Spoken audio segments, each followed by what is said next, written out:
పవన్ కళ్యాణ్ గారు కానీ నారా లోకేష్ బాబు గారు కానీ కనుసైగ చేస్తే వీళ్ళందరూ ఉండగలరా? ఇవాళ ఈ రాష్ట్రంలో కాదు, ఈ భూమి మీద ఉండగలరా? వాళ్ళది ఆ సిద్ధాంతం కాదు, దెబ్బకి దెబ్బ అనే సిద్ధాంతం కాదు వాళ్ళే. కాబట్టికే ఓర్పుగా ఉన్నారు అందరూ. దాన్ని నువ్వు ఢిల్లీలో అర్చుల్లో ప్రెస్ మీట్ పెట్టి ఏదో జరిగిపోతుంది ఇక్కడ రాష్ట్రంలో అని చెప్తావేంటి? ఏం జరుగుతుంది, ఏం జరిగింది చెప్పండి. నిన్న ఒక పక్క చంద్రబాబు నాయుడు గారి ప్రమాణ స్వీకారం భారతదేశంలో ఏ ముఖ్యమంత్రికి జరగనంత ఘనంగా జరిగింది. దాన్ని పక్కదారి పట్టియడం కోసం మీరు నిన్న ప్రెస్ మీట్ పెట్టారు. జగన్మోహన్ రెడ్డి కూడా ప్రమాణ స్వీకారం చేశాడు ఈ రాష్ట్రంలో ముఖ్యమంత్రిగా. అలా ప్రజలందరూ బందిపోటు దొంగలు ప్రమాణ స్వీకారం చేస్తున్నారని టీవీలో ఆఫీసారు. ఇవాళ రాష్ట్రంలో ఎక్కడ చూస్తున్నా ఎల్ఈడీలు. ఉదయం 8 గంటల నుంచి విజయవాడ అంతా స్తంభించిపోయింది. టీవీల ముందు ఇళ్లలో మనుషులు.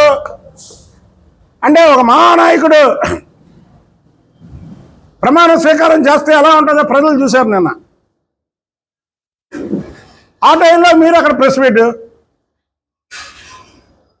మరి ఇన్నాళ్ళు పెద్ద పుల్లులాగా మాట్లాడారే, ఏమయ్యారు ఇవాళ? పిల్లుల్లా మాట్లాడుతున్నారండి ఇవాళ.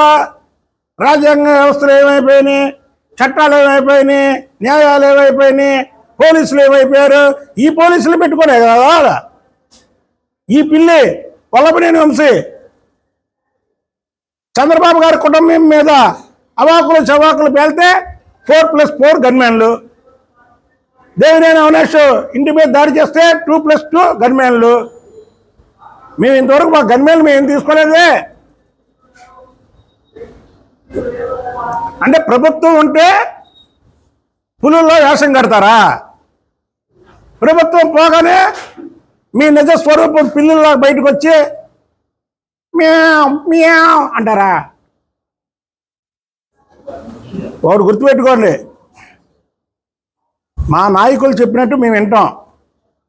అంతేగాని మీరు ఈసారి ఏదో 2014 నుంచి 2019 వరకు చంద్రబాబు గారి మీద, లేదా లోకేష్ బాబు గారి మీద, పవన్ కళ్యాణ్ గారి మీద ఇష్టం వచ్చినట్టు మాట్లాడడం, లేనిపోని ఆరోపణలు చేయడం, లేదా సోషల్ మీడియాలో మీరు ఏదైనా చేయడం చేస్తే మాత్రం ఊరికనే ప్రసక్తే లేదు.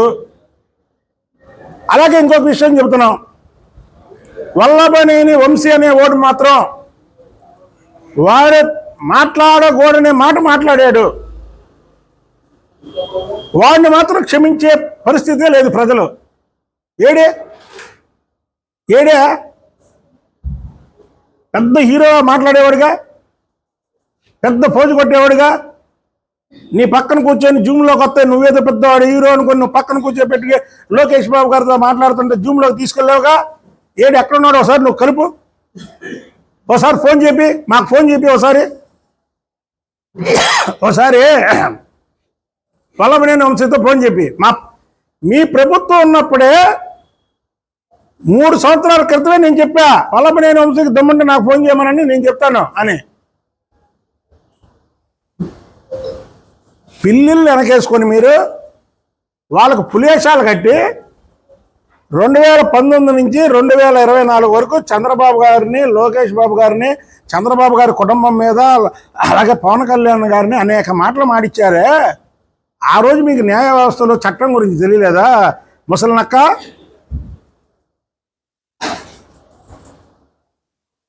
నువ్వు ఇవాళ మాట్లాడుతున్నావు. ఏమైపోయింది మీ తాడేపల్లి పిల్లి, మీ పులివెందుల పిల్లి ఏమైపోయింది? చంద్రబాబు గారిని నిండు సభలో ఆయన కుటుంబం గురించి మాట్లాడుతుంటే ఎకిలినవ్వున వేడే పిల్లి.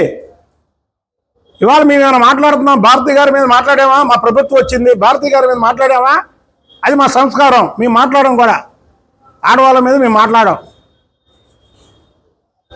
ఆ రోజు నిండు సభలో చంద్రబాబు గారిని ఏడిపించి